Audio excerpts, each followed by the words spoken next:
I am the Whispering Storyteller. Hello. It is Craig Whispering Storyteller here. I hope you are well.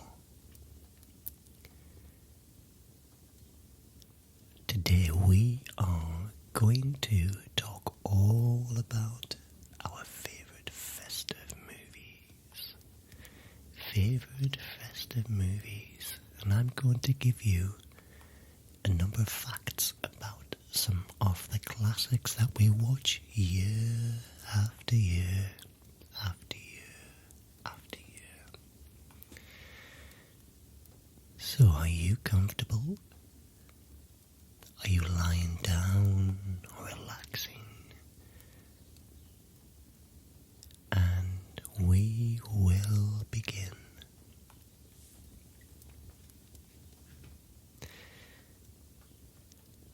So it's that time of year again, and we're gathering with friends and family and wrapping presents, spiking the eggnog, with our favourite Yuletide libation. So the movies that we watch. What do you watch every year? Do you have any favourites that you enjoy watching?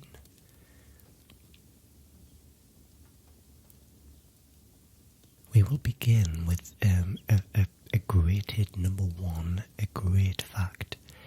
Did you know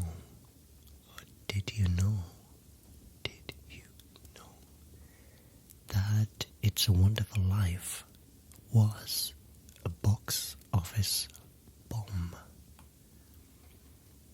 It did not do well at the box office when it was first released. So although it has become the quintessential American classic, It's a Wonderful Life was not an immediate hit with audiences. In fact, it put director Frank Capra $525,000 in the hole, which left him scrambling to finance his production company's next picture, which was State of the Union. I absolutely adore It's a Wonderful Life. It is just something about it that makes me cry even thinking about it. It's so sentimental, but yet never schmaltzy. The right combination, I think. Don't you agree? Number two. Did you know that A Charlie Brown Christmas was supposed to have a laugh track? I don't think I've actually seen Charlie Brown Christmas. Is that bad? So in the 1960s, it was standard procedure to lay a laugh track over virtually any half-hour comedy, even if the performers were drawn in. The Flintstones was among the series that used a canned studio audience to help cue viewers for jokes. So when executive producer Lee Mendelsohn told Charles Schultz that he didn't see the Peanuts special being any different, the artist got up and left the room for several minutes before coming in and continuing as if nothing had happened. Mendelsohn got the hint. So Charlie Brown Christmas, it's rarely shown here in England. I'm familiar of it, but I just haven't seen it. It never shows up on TV. What about you? Do you like Charlie Brown Christmas? Maybe I should watch it. Number 3. Stanley Kubrick is partly to thank for Christmas Vacation. That's interesting. That's very interesting, because I would never associate Stanley Kubrick with Christmas Vacation. So let's find out a little bit more about Christmas Vacation marked the directorial debut of Jeremiah Cheshik, who began his career as a fashion photographer for Vogue, then moved into commercial directing. I had made these commercials that are quite iconic here in the US. Cheshik recalled to Den of Geek in 2011. They were very dark and sexy and sort of a little ahead of their time in terms of style.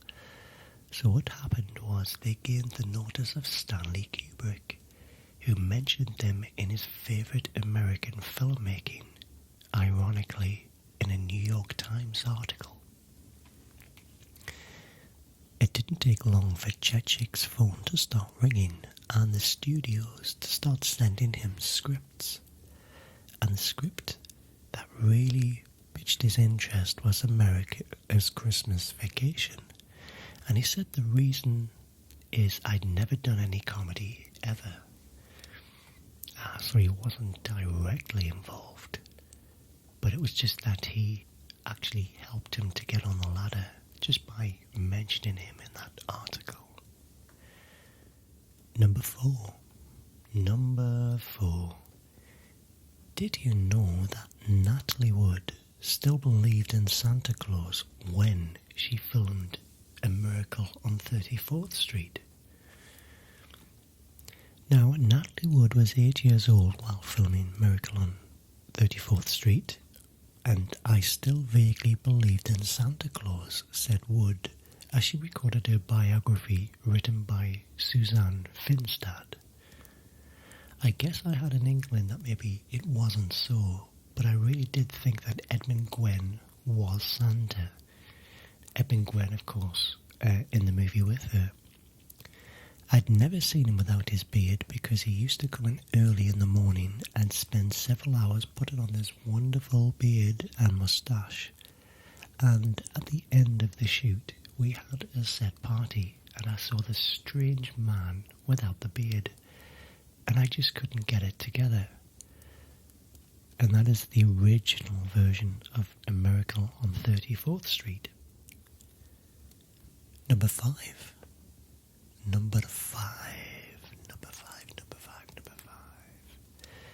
Did you know that Ralphie's dad is never given a name in A Christmas Story? So, over the years, a gaggle of sharp-eared A Christmas Story fans have pointed out that in Bob Clark's scene, Ralphie's dad is given a name, which is Hal. This is because they believe that in the brief exchange between the two neighbours, Swede asks of the leg lamp, "Damn Hal, you say you want it." But a quick confer with the film's original screenplay confirms that Swede's actual query is, "Damn hell, you say you want it." So it wasn't Hal, it was hell. It was damn hell. So that means that he didn't actually have a name. Very true, very true, very true. Number 6. Did you know that Frosty the Snowman was a hit song long before it was a TV special? So the song Frosty the Snowman was written by Jack Rowlands and Steve Nelson in 1950, with a melody that is strikingly similar to 1932's Let's Have Another Cup of Coffee. Specifically, as it means capitalising on the success of Gene Autry's Rudolph the Red-Nosed Reindeer. The record wasn't as huge as Rudolph sales-wise, but Frosty's story was nevertheless perpetuated via Little Golden Books and Dell Comics. I didn't realise that Frosty the Snowman was actually written that late. I thought it would have been the 1930s. I did know that it was 20th century, but I didn't realise it was as late as 1950. Of course, I know the Ronettes version, from that classic Phil Spector album, A Christmas Gift for You. That's how that came into prominence for me personally. And of course, it's a kid's song. It's always been sung by kids. So number seven. Santa Claus is Coming to Town was also sung before it was a holiday special. So yet again the song came first, and in this case way first. J. Fred Coots and Henry Gillespie wrote it in 1932, at a time when sheet music outsold records. The song only received national exposure in the first place because of Eddie Cantor. Coots' employer at the time reluctantly sang it at the urging of his wife on his radio show in late November 1934. Despite the music publisher's dire warning that songs aimed at children were doomed to fail, Cantor's performance sent the sheet music for the song flying off the retailer shelves and inspired countless other popular artists to record it. Again, Santa Claus is Coming to Town is another one of those early 20th century American Christmas classic songs. Number 8.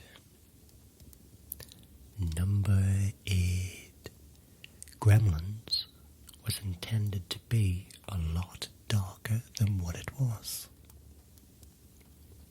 Although some might contend that Gremlins is a pretty dark film, the original script written by Chris Columbus was much, much darker.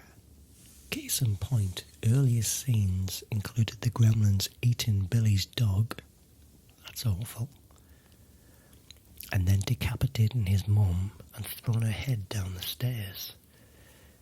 Producer Steven Spielberg, director Joe Dante and Warner Brothers were all in agreement that they should tone down the gore in order to make the film more family friendly. So I think in the movie they actually went for trussing the dog up with the Christmas lights, didn't they? They were more mischievous than violently evil, but it could have been a lot darker. Gremlins. I'm a big fan of Gremlins, it's good fun. Would I have liked it as dark as this? I'm not sure. What about you?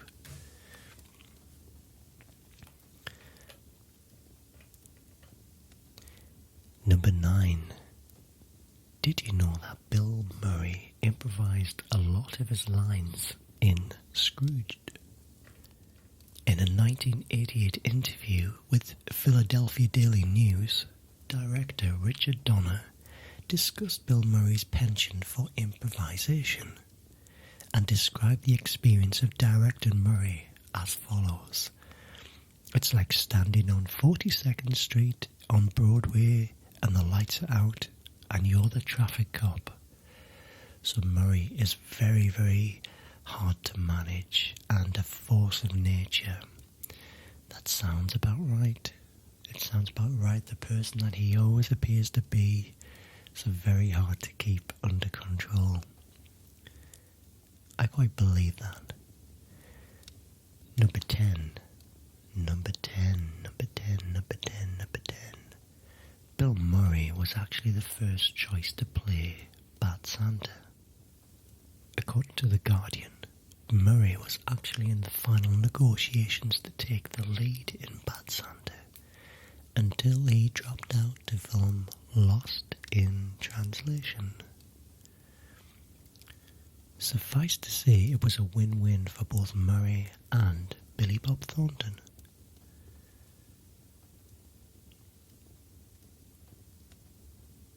I hate to say it, but I've never actually seen Bad Santa all the way through. It's something I feel I should watch. There's a lot of Christmas movies I still haven't seen for whatever reason. Maybe it's at the been on TV, but I just never watched them from start to finish. Number 11. Did you know that Jim Carrey was originally eyed to star in Elf? elf, elf, elf, elf, elf. So in David Berenbaum's script, spec script, first emerged in 1993, Jim Carrey was pre-Ace Ventura at that point, and he was attached to front the Christmas movie. However, it took another 10 years to get the project in motion, at which time Saturday Night Live star Will Ferrell was signed to star in the movie. And of course, the rest is history. The rest is history. Elf is a fantastic Christmas movie, and is a Christmas staple now, isn't it? It's a classic, a real modern day classic. And of course, it's now a stage show. I'd really like to see that. It looks fantastic. It's actually playing in the West End here in England, in London. How good would it be to go and see that?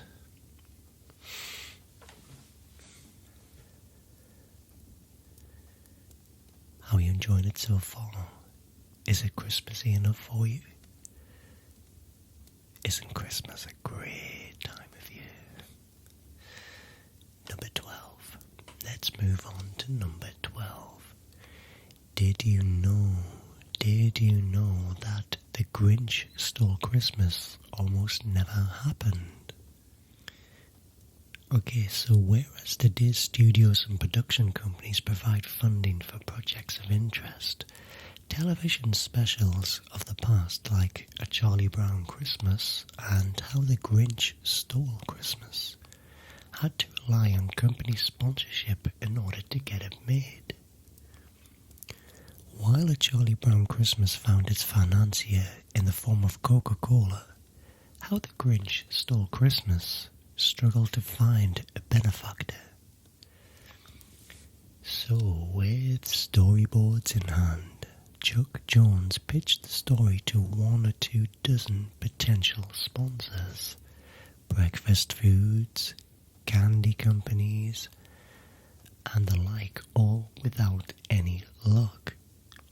Down to the wire, Jones finally found his sponsor in an unlikely source, and that was the Foundation for Commercial Banks.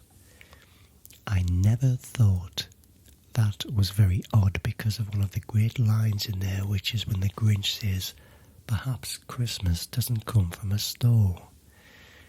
Jones said of the surprise endorsement, "I never thought of a banker endorsing that kind of a line." But they overlooked it, and so we went ahead and made the picture. And that, of course, is the original animated version of The Grinch Who Stole Christmas.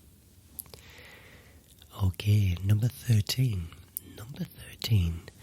There were 4 plot lines cut from Love Actually. Now, I love Love Actually, and it is 20 years old. There's a lot of reunions taking place at the moment with all of the stars from the movie. And it's great. It's such a funny film with some great performances. But let's find out about these 4 plot lines that were cut. Now, I think I actually know some of these, but here we go. So director Richard Curtis initially aimed to include 14 love stories in the film. 2 were clipped in the scripting phase, 2 were shot and cut in post. Those long lost before production involved a girl with a wheelchair and one of a boy who records a love song for a classmate who ultimately hooks up with his drummer. Shot but cut for a time was a brief aside featuring an African couple supporting each other during a famine, and another storyline that followed home a school headmistress revealing her long-time commitment to a lesbian partner. Now, I do know the gay love story was between Anne Reid and Frances de la Tour, 2 British actresses who are fantastic. and for some reason they cut those out, but I wonder if they would ever sort of resurface in an uncut version of the movie. Are you a fan of Love Actually? What do you think? I love Love Actually. Number 14. Number 14. A Muppet Christmas Carol was the first Muppet movie made without Jim Henson.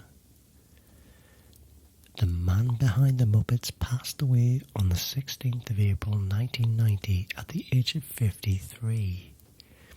The Muppet Christmas Carol debuted on December the 11th, 1992, with Steve Whitmire taking over Kermit the Frog for Henson. The film was dedicated to Henson and his recently deceased collaborator Richard Hunt, who had long performed Scooter, Beaker, Janice, Statler and Sweetums. A Muppet Christmas is great fun. It was actually on TV not too long ago. In fact, I think I've got it recorded, so that is something I really do like to watch at Christmas time. Number 15. Now this is an interesting one because I didn't realise this was a Christmas movie, but what do I know, eh? So number 15 is A Hellish Trip from New York to Chicago inspired John Hughes to write Planes, Trains and Automobiles. I didn't know that was a Christmas movie. So reading this, it says before he became a screenwriter, Hughes used to work as a copywriter for the Leo Burnett advertising agency in Chicago. One day he had an 11 a.m. presentation scheduled in New York on a Wednesday and planned to return home on a 5 p.m. flight. Winter winds forced all flights to Chicago to be cancelled that night, so he stayed in a hotel, and a snowstorm in Chicago the next day continued the delays. The plane he eventually got on ended being diverted to Denver, then Phoenix. Hughes didn't make it back until Monday. Now, experiencing that hellish trip might explain how Hughes managed to write the first 60 pages of Planes, Trains and Automobiles in just 6 hours. That is some going, John Hughes. 6 hours to write 60 pages. But yeah, I didn't realise that was a holiday movie. Maybe I should watch it again. There's a lot of films actually set at Christmas that kind of... I remember this as being a Christmas movie. Number 16. The plot of A Nightmare Before Christmas was inspired by the collision of holiday store decorations. Now, if anyone who watches my channel will know that I watched A Nightmare Before Christmas for the very first time last year. Yeah, it was great. It was great. So let's find out a little bit more about this. So now that I've seen the movie, I can sort of understand what we're talking about. So in the movie's DVD commentary, creator Tim Burton explains that his childhood in Burbank, California was not marked by seasonal changes, so holiday decorations were an equally important factor in the year's progression. When it came to fall and winter, there was a melding of Halloween and Christmas in stores eager to make the most of both shopping seasons. This, he claimed, planted the seed for his tale of the King of Halloween intruding on Christmas. Yeah, it was a great movie, that was. And is it a Halloween movie or a Christmas movie? It can be both. It can be enjoyed both times of the year. Very clever movie too. Looking at number 17, the puppets from Rudolph the Red-Nosed Reindeer were rediscovered in 2006. Okay, so when they resurfaced, they did so on the Antiques Roadshow in 2006. Well, not all of them, just Santa and Rudolph. So the woman who worked for Rankin Bass had stored them in her attic since at least the 1970s. prior to that, she'd let her kids play with them. And Rudolph lost his red nose, but let's not even talk about how Santa lost his eyebrows. The puppets were finally restored after their trip to the Antiques Roadshow and have since been displayed at the Centre for Puppetry Arts. The new owner hopes the puppets can go on tour so people can enjoy them. Yeah, don't think I've seen that either, but I do know of it and I have seen stills. But it really shows on TV here. I think I'd probably have to buy a DVD or stream it from somewhere because the very old things like this rarely appear on television now. I'm not sure about in the US. Okay, so number 18. Robert Zemeckis gave his childhood home a shout out in the Polar Express. Now, Polar Express is my ultimate favourite. That and It's a Wonderful Life continue to be my absolute favourite. So let's find out. So when the conductor says 11344 Edbrook near the beginning of the movie, he's referring to director Robert Zemeckis' actually childhood home in Chicago. Did you know that? Did you? I didn't know that, but that is good to know.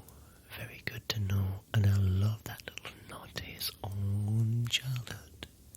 Because after all, we all have this inner child. At Christmas time, we remember what Christmases were like when we were kids. Number 19. The FBI did not think It's a Wonderful Life was so wonderful.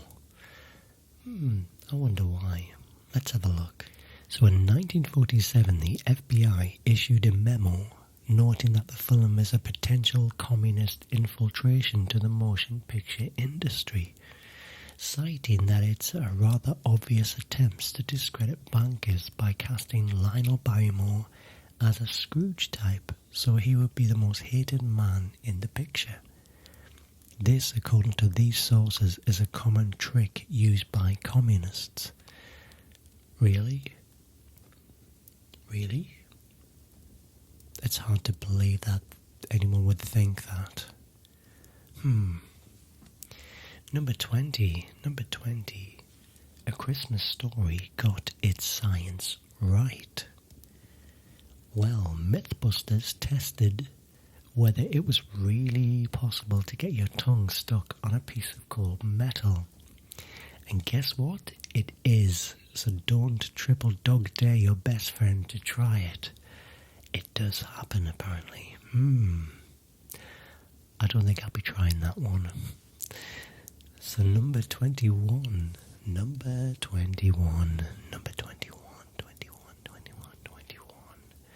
Did you know that Will Ferrell refuses to make a sequel to Elf?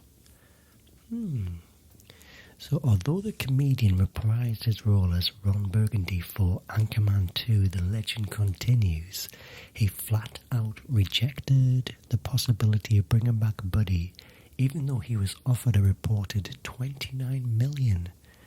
In December of 2013, he told USA Today, "I just think it would look slightly pathetic if I tried to squeeze back in the elf tights. Buddy, the middle-aged elf, he's got a point, and I'm not always crazy about sequels for the sake of it. If a story definitely dictates having a sequel, great, but just to cash in, I'm not so sure. I like to just keep the original version just on a pedestal. I don't need sequels because it sometimes can cheapen a movie, don't you think? I might be wrong, but if it's a well-written sequel, then there's nothing wrong with that, I guess. What do you think? Number 22. A Charlie Brown Christmas killed the aluminium tree business, or aluminum, as my American friends would say. Aluminium trees were marketed beginning in 1958 and enjoyed fairly strong sales by eliminating pesky needles and tree sap. But the annual airings of Charlie Brown Christmas swayed public thinking. In the special, Charlie Brown refuses to get a fake tree. viewers began to do the same, and the product was eventually phased out in 1969, and the leftovers are now collector's items. How interesting, how interesting. Did you know that? Did you? You know what? I didn't know that. We'll move on to 23. Did you know that Hugh Grant did not want to dance in Love Actually? In that classic scene, Although Hugh Grant and Richard Curtis had worked together on Notting Hill and Bridget Jones's Diary and 4 Weddings and a Funeral, they had a deep disagreement how the Prime Minister should be played. Grant wanted to be a grounded performance and resented Curtis's push to make the part more whimsical. This came to a head when shooting the dance number, which Grant refused to rehearse. He just kept putting it off and didn't like the song. It was originally meant to be a Jackson 5 song, but we couldn't get it, so we were hugely unhappy about that, Curtis explained. We didn't shoot till the final day, and it went so well that when we edited it, it had gone too well, and he was singing along with the words.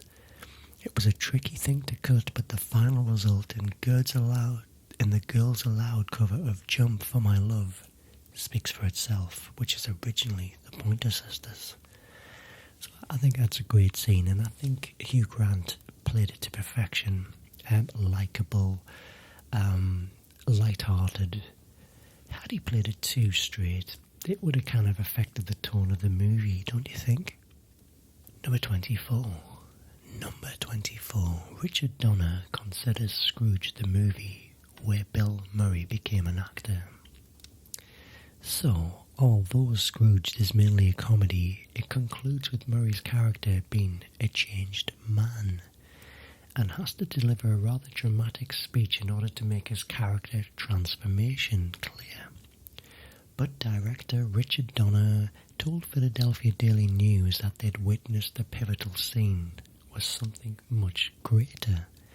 The last take I saw something happen to Billy. I saw Billy Murray become an actor. Did you know that? Did you know that? I did know that. I've read that before. I think I must have seen the DVD commentary with the director being interviewed. Number 25 is another Planes, Trains and Automobiles one, which, again, I'll state that I didn't know was a Christmas movie. So, when Neil is thinking about Dell on the train in Planes, Trains and Automobiles, Steve Martin didn't know the camera was rolling.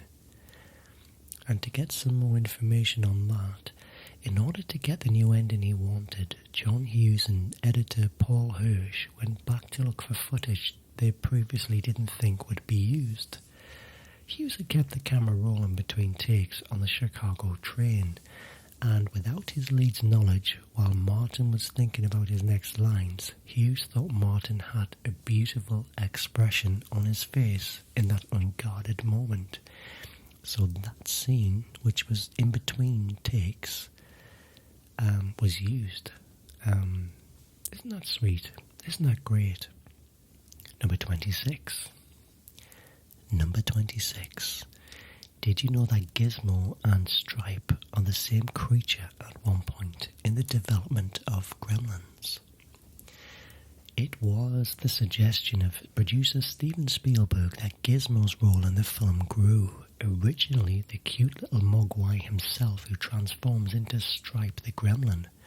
But Spielberg knew the audiences would want to see as much as Gizmo as possible. So he withdrew the idea so that they would appear as totally different characters. I love Gizmo, and I'm pleased that he wasn't the same character as Stripe. Gremlins was a huge movie in my childhood. I was the right time at the right age. And yeah, it is an absolute classic and amazing film. Number 27.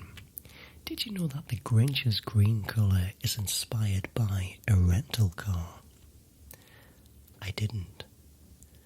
But in the original book, the Grinch is illustrated as black and white with hints of pink and red. Rumour has it that Chuck Jones was inspired to give the Grinch his iconic colouring after he rented a car that was painted an ugly shade of green. So imagine the Grinch not being green. I'm so pleased he did that because it is so iconic, it's right. I love the Grinch. Number 28. Did you know that in real life, Harry and Marv may not have survived Kevin's attack in Home Alone? BB guns to the forehead and groin? Well, a steaming hot iron and can in the face? A flaming blowtorch to the scalp? It's very, very Tom and Jerry violence, isn't it? But the wet bandits endure an awful lot of violence at the hands of a single 8-year-old boy. So much that neither one of them would have been walking, let alone conscious, by the end of the night. In 2012, Dr. Ryan Sinclair diagnosed the likely outcome of their injuries at the week. While a read through the entire article is well worth your time, there are a few highlights. That iron would have caused a blowout fracture leading to serious disfigurement and deliberating double vision if not repaired properly. And the blowtorch, according to Dr. Sinclair, the skin and bone tissue of Harry's skull would be so damaged and rotted that his skull bone is essentially dying and will require a transplant. Yeah, it was pure Tom and Jerry violence. And I think they did the same with 101 Dalmatians when they made the live-action version of that. The end with Cruella and the two guys, when the animals got all their revenge on them. That was very Home Alone too. Number 29. Dorothy Parker worked on the script of It's a Wonderful Life. So by the time It's a Wonderful Life made it to theatres, more than 24 people had contributed to the screenplay, including some of the most acclaimed writers at the time, such as Dorothy Parker, Dalton Trumbo, Mark Connolly and Clifford Odets amongst them. Now, I don't know those names because they are old Hollywood, but I'm sure they're very, very iconic. Yeah, I'm not too familiar with the writers of that day. Number 30. In the Czech Republic, Bad Santa is called Santa is a Pervert. Really? Films are known to change names to fit foreign markets. That's nothing new. However, sometimes its nuance gets a little lost in translation. Case in point, the Czech Republic's title is extremely literal, but accurate. Yeah. And number 31. Christmas Vacations Cousin Eddie. I'll start that again. Number 31. Christmas Vacations Cousin Eddie is based on a real guy. So Randy Quaid borrowed many of Cousin Eddie's mannerisms from a guy he knew growing up in Texas. Most notably his tendency towards tongue clicking. But Eddie's sweater Dickie combo, that was an idea from Quaid's wife. Love, love, love, love, love Christmas Vacation. So much fun, so much fun. And I've actually got it on my recorder downstairs, and I was going to actually give that another watch. Do you enjoy Christmas Vacation? Is it one of your favourites? I love the Griswolds. So number 32. Number 32. So, it wasn't until after the filming that the producers of A Miracle on 34th Street got permission to use Macy's and Gimbel's names in the movie. Despite the fact that both Macy's and Gimbel's figure prominently in the story, the studio took a gamble by not getting the companies to sign off using their names. So according to TCM, the studio made the companies aware they were going into production but refused to share footage until the filming was completed. Luckily, both department stores were satisfied with the final result. Now that was a gamble that paid off. Number 33. Gene Shepherd makes an on-screen appearance in A Christmas Story. If the voice of the man who informs Ralphie and Randy that the line to sit on Santa's lap begins 2 miles further back than they had anticipated sounds familiar, it's because the voice of the narrator, adult Ralphie, also appears to be Gene Shepherd, the man whose short movies the film itself is based. The woman behind Shepherd is his wife, Lee Brown. Didn't know that, and to be fair, I haven't really seen A Christmas Story. God, I'm so bad. I'm so sorry. I've not seen all these classic Christmas movies. Maybe I should just have a big Christmas marathon and watch all of these movies that I haven't seen. And there's lots of them. Number 34. Rankin Bass were not the first team to animate Frosty the Snowman. So in 1954, United Productions of America, UPA, brought Frosty to life in a short cartoon that is more than an animated music video for a jazzy version of the song. It introduced the characters mentioned in the lyrics visually, from Frosty himself to the traffic cop. The 3-minute black and white piece quickly became a holiday tradition in various markets, particularly in Chicago, where it has been broadcast annually since 1955. Really, even today, people would still watch that today? Have you seen it? I've not seen it, to be honest. And number 35, the last one of our Christmas facts, Christmas movie facts, is that Rudolph has a son named Robbie. Rudolph the Red-Nosed Reindeer. Well, at least he does according to the BBC. So the BBC developed 3 cartoons based on Rudolph's offspring, but the name of Robbie's famous dad is never actually mentioned. The plotline tells of the villain of the series, Blitzen, can't stand to hear Rudolph's name. In reality, it's because the BBC could not get permission to use or didn't want to pay to use it. Well, that concludes my 35 facts of Christmas movies. I do hope you've enjoyed them, and I hope to see you again very, very soon. As always, thank you so much for all of the comments and subscribers. And I do hope you're having a fantastic December so far and getting all in the mood for Christmas. And yeah, it's coming at a breakneck speed. So I will see you all very soon. Take care and sleep tight.